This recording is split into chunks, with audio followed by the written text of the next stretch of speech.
Bem, estamos conversando hoje com o Geraldo de Magela, também conhecido como Geraldo Magela, escritor, historiador alagoano, que está lançando Maceió em Guerra, Exclusão Social, Segregação e Crise da Segurança Pública.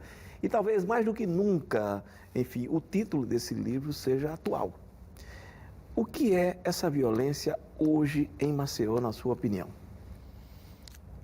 Você perguntou se o Estado era vitorioso ou não na sua política de segurança pública. O grave é que não há política de segurança pública. Não há política de segurança Não há pública. política de segurança pública. Em Alagoas. É o mais do mesmo.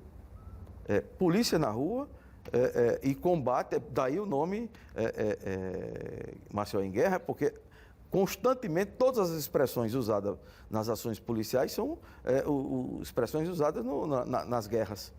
Ou seja, e os policiais vão para as ruas achando que vão para uma guerra. Uma guerra.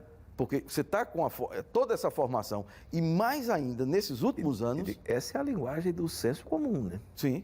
Perigosa. Exatamente. E aí o que é que acontece? Você tem áreas de Maceió. Maceió tem 50 bairros. Nessa série histórica que eu peguei, são os dados da Polícia Militar, da Polícia Civil. Qual é o período dessa série histórica? De 2012 a 2016. Sim. Os 50 bairros. Você tem um conjunto de 15 bairros que, dos 3.400 e poucos homicídios ocorridos nesse período, 12 a 16... Em Maceió. Em Maceió, 64% ocorreram nesses 15 bairros. Então, você tem uma área já identificada, que eu denominei de área vermelha, e tem uma outra área bastante violenta, mas menor, que é a área amarela, e tem uma outra bem menos violenta, do ponto de vista de tudo isso no homicídio, que é a área cinza. Então, em nenhum desses bairros existe políticas públicas. Nenhuma. É só Zero. Polícia. É só polícia e repressão, e depois o rescaldo é feito com o rabecão do IML. Então, você tem aí o ano de 2018, por exemplo, em Maceió, 73% dos que foram assassinados estão na faixa do 0 aos 29 anos. Ou seja, você tem um genocídio... Qual período? O ano passado, certo. 2018. Você tem um genocídio contra a juventude negra, pobre e periférica. Dizer que não reduziu, o governo diz e é real. Houve uma redução dos homicídios, não nessa faixa. Houve redução na faixa de 45, 50 anos, de 60 em diante, mas nessa faixa... jovens negros pobres da moradores da periferia aí continuam morrendo na mesma proporção. Em maior proporção. Em maior proporção. Não crescendo. Então, o grave é isso aí, você não ter políticas públicas para isso. E você ter um estímulo às polícias para que ela vá ao bairro, ostensivamente você vai resolver as questões de segurança pública só com a repressão. Morte em confronto, para você, nesse ambiente, é natural que aconteça? Ou Não. Inevitável? É muito... como o Estado está conflagrado nesse sentido, de 2015 em diante, até agora, 2019, o crescimento da polícia matando, que antes era o auto de resistência, e agora é morte com resultado resistência. Em 2015, o que vinha em torno de 20 e poucas pessoas, passaram a ser 105 e chegou a 130 e tantas pessoas. Em Maceió, o ano passado, 2016, salvo engano, foram 13% dos que morreram aqui em Maceió foram mortos em confronto com a polícia. Aspas. Eu já conversei com alguns policiais sobre isso, enfim, e eles também revelam que têm muito medo quando vão para as ruas. Talvez esse clima de guerra, né, e chegue para eles assim de forma muito intensa também. E eu indago o seguinte para eles: não era se trabalhar para evitar o confronto? Não é o caso? Mas a adrenalina é tamanha, a ideologia da guerra é tão forte e tão presente que resulta nisso. Tão grave quanto essa matança de jovens e de cidadãos em geral de Maceió é a quantidade de policiais doentes. E que a polícia não revela. E que joga todo dia. Alcoólicos, depressão. Dependência das várias drogas químicas, depressão, síndrome de pânico, tudo que você possa imaginar numa categoria que vive sobressaltada e vem também morrendo na guerra.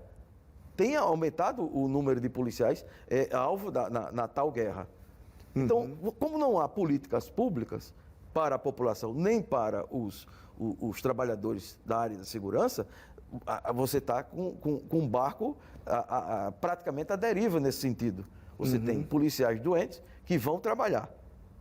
E eles não prestam serviço de qualidade à população e nem se protegem, porque eles também estão sendo vítimas. Magela, você é um cara que tem uma longa estrada na militância política e isso, evidentemente, facilita a compreensão, né, da vida real, do mundo real. A gente chegou nesse momento em que há um consenso, certo consenso na sociedade, de que esse é o caminho. Para mudar esse caminho, não é preciso mudar o consenso, a sociedade entender que só polícia não basta e empurrar o Estado a ter políticas públicas que atendam a essa população? O Eduardo Campos fez esse caminho. Pois é, mas Eduardo Campos é Eduardo Campos, né? Aqui o Renan, filho, teria todas as condições intelectuais, é jovem, há recurso, há dinheiro para trabalhar políticas públicas. De onde é que vem esse dinheiro? Do governo federal não vem mais dinheiro. Mas você tem um FECOEP, você tem 100 milhões, mais de 100 milhões no FECOEP que está sendo investido em hospitais. E hospitais é importante? Claro que é importante. Em construção de hospitais. Em construção de hospitais. É importante? Mas tem dinheiro no Ministério da Saúde para se construir o hospital. Não é o dinheiro do Fundo de Combate à Pobreza. Porque o Fundo de Combate à Pobreza, inclusive, eu pertenci. Eu fui um dos membros do fundo. O objetivo do fundo era atacar exatamente a pobreza e a pobreza extrema. Então, se nós trabalhássemos, e o governo trabalhasse concretamente a reversão dessa política, nós teríamos uma sociedade mais a caminho não digo da pacificação, mas de viver numa sociedade menos violenta. Menos conflagrada. Menos conflagrada. E você teria policiais protegidos pelo próprio Estado, porque eles são agentes públicos do Estado para dar segurança a todos os cidadãos. Mas se o cara não tem segurança, se ele mora também na favela, se ele é vítima, é a maior vítima. É tão vítima quantos que estão morrendo. Claro. É tão vítima quantos estão morrendo. Então aí você tem voz de comando, premiação por feito dessa natureza e essa lavagem cerebral de ir para o confronto. O confronto está dando no que está. Magela, obrigado pela sua participação. Esse é um tema que a gente abordaria aqui, quem sabe a gente não volta a abordar. Eu estou curioso, de fato, para ler o seu livro, mas gostaria de parabenizar por uma coisa. Entre as pessoas a quem você dedica o seu livro, eu vi que está o Nô Pedrosa, né? Um personagem que ele também vítima, né, da violência, até hoje uma execução, e foi executado, né? E não esclarecida. Era o homem errado, no lugar errado. E, enfim, é um sujeito que deixa saudades e muitas boas histórias, né? Isso. Que todos nós as temos para contar. Obrigado mais uma vez. Eu que agradeço. Sucesso com o seu livro. Obrigado. Obrigado pela sua atenção. Até a próxima semana.